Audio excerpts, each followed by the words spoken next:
فاكر زمان لما كنا بنتفرج على مسلسلات 30 حلقة واكتر من كده كمان، تحديدا في رمضان، وتبقى كل يوم مستني الحلقة اللي جاية. اللي حصل دلوقتي بقى ان المسلسلات بقت 8 حلقات و10 حلقات وبالكتير قوي 15 حلقة. يا ترى ده سببه ايه بقى؟ هل عشان الناس بقت بتزهق بسرعة، ولا صناع المسلسلات بقوا اذكى؟ في الحلقة دي بقى من شرح مفصل هنفهم ليه المسلسلات بقت قصيرة ومين المستفيد من التغيير ده. جهز بقى كوباية الشاي الجميلة لحد ما التتر يخلص.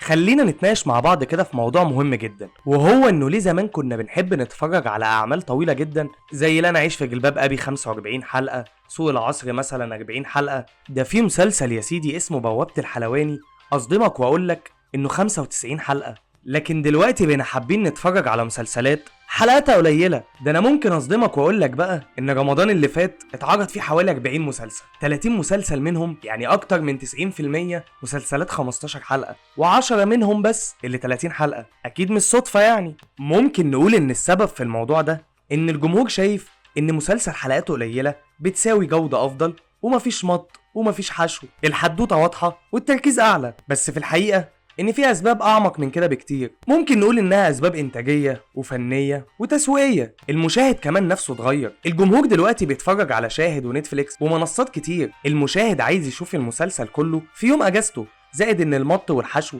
بيخسر صناعه.